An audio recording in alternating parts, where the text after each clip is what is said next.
ನಿಮಿಷದಲ್ಲಿ ಆರೋಗ್ಯ ನಿಮ್ಮ ನಿಸರ್ಗ ಮನೆ ಶಿರಸಿ ಯೂಟ್ಯೂಬ್ ಚಾನೆಲ್ನಲ್ಲಿ. ಎಲ್ಲರಿಗೂ ನಮಸ್ಕಾರ. ನಾನು ಡಾಕ್ಟರ್ ವೆಂಕಟೇಶ್ ಗಾಂವ್ಕರ್, ವೇದ ಆರೋಗ್ಯ ಕೇಂದ್ರ, ನಿಸರ್ಗ ಮನೆ ಶಿರಸಿ, ಆಯುರ್ವೇದ ವೈದ್ಯ. ವೀಕ್ಷಕರ, ನಿಮಿಷದಲ್ಲಿ ಆರೋಗ್ಯ ಕಾರ್ಯಕ್ರಮಕ್ಕೆ ನಿಮಗೆಲ್ಲ ಹೃತ್ಪೂರ್ವಕ ಸ್ವಾಗತ. ನಮ್ಮಲ್ಲಿ ಹಲವಾರು ಜನ ಕೇಳ್ತಾ ಇರ್ತಾರೆ, ಡಾಕ್ಟರೇ ಶರೀರವನ್ನು ಡಿಟಾಕ್ಸ್ ಮಾಡ್ಕೊಳ್ಳಿಕ್ಕೆ ಬೆಸ್ಟ್ ಹರ್ಬಲ್ ಜ್ಯೂಸ್ ಯಾವುದು ಅಂತ. ಶರೀರದಿಂದ ವಿಷವಸ್ತುಗಳನ್ನು ಹೊರಹಾಕಲಿಕ್ಕೆ ಕುಡಿಬೋದಾದಂಥ ಹಸಿರು ಜ್ಯೂಸ್ ಯಾವುದು ಅಂತ ಈ ವಿಡಿಯೋದಲ್ಲಿ ನಾನು ತಿಳಿಸ್ಕೊಡ್ತೇನೆ.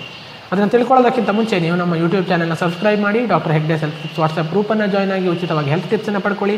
ಜೊತೆಗೆ ಇಲ್ಲಿ ಬರ್ತಾ ಇರುವಂಥ ನಂಬರ್ಗಳಿಗೆ ಕರೆ ಮಾಡಿ ನಿಮ್ಮ ಸಂದೇಹಗಳನ್ನು ಕೂಡ ಪರಿಹಾರ ಮಾಡಿಕೊಳ್ಳಿ. ಹೌದು, ಸೋರೆಕಾಯಿಯ ಜ್ಯೂಸ್. ಸೋರೆಕಾಯಿಯನ್ನು ನೀವು ತೆಗೆದುಕೊಂಡು ಅದರ ಸಿಪ್ಪೆಯನ್ನು ಮತ್ತು ಒಳಗಡೆ ಇರುವ ಬೀಜಗಳನ್ನು ತೆಗೆದು ಅದನ್ನು ಸಣ್ಣಕ್ಕೆ ಹೆಚ್ಚಿ ಅದನ್ನು ಮಿಕ್ಸಿಯಲ್ಲಿ ಜ್ಯೂಸ್ ಮಾಡಿ ಇಟ್ಕೊಂಡಿರಬೇಕು. ಈ ಹಸಿಯಾದ ಸೋರೆಕಾಯಿ ಜ್ಯೂಸನ್ನು ನೀವು ಅರ್ಧ ಲೋಟದಷ್ಟು ತೆಗೆದುಕೊಳ್ಬೇಕು.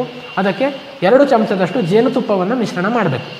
ಅರ್ಧ ಲೋಟ ಸೋರೆಕಾಯಿ ಜ್ಯೂಸಿಗೆ 2 ಚಮಚದಷ್ಟು ಶುದ್ಧವಾದ ಜೇನುತುಪ್ಪವನ್ನು ಮಿಶ್ರಣ ಮಾಡಿ ನೀವು ದಿನಕ್ಕೆ ಒಂದು ಬಾರಿ, ಬೆಳಿಗ್ಗೆ ಖಾಲಿ ಹೊಟ್ಟೆಯಲ್ಲಿ ಇಲ್ಲ ಸಂಜೆ ಖಾಲಿ ಹೊಟ್ಟೆಯಲ್ಲಿ ಅದನ್ನು ಕುಡಿಬೇಕು. ಇದರಿಂದಾಗಿ ಏನಾಗ್ತದೆ, ಶರೀರದಲ್ಲಿರುವಂಥ ವಿಷವಸ್ತುಗಳು ಬೆವರಿನ ಮೂಲಕ ಅಥವಾ ಮೂತ್ರದ ಮೂಲಕ ಹೊರ ಹೋಗಲಿಕ್ಕೆ ಸಾಧ್ಯ ಆಗ್ತದೆ. ಡಿಟಾಕ್ಸಿಫಿಕೇಷನ್ ಪ್ರೊಸೆಸ್ ಸಾಧ್ಯ ಆಗ್ತದೆ. ಖಂಡಿತವಾಗಿ ನೀವು ಈ ಡಿಟಾಕ್ಸ್ ಗ್ರೀನ್ ಜ್ಯೂಸನ್ನು ಖಂಡಿತವಾಗಿ ಪ್ರಯತ್ನ ಮಾಡಿ. ಅದರ ಜೊತೆಗೆ ಈ ವಿಡಿಯೋವನ್ನು ಕೂಡ ನಿಮ್ಮ ಸ್ನೇಹಿತರೊಂದಿಗೆ ಶೇರ್ ಮಾಡ್ಕೊಳ್ಳಿ ಅಂತ ಕೇಳ್ಕೊಳ್ತಾ ಧನ್ಯವಾದಗಳು.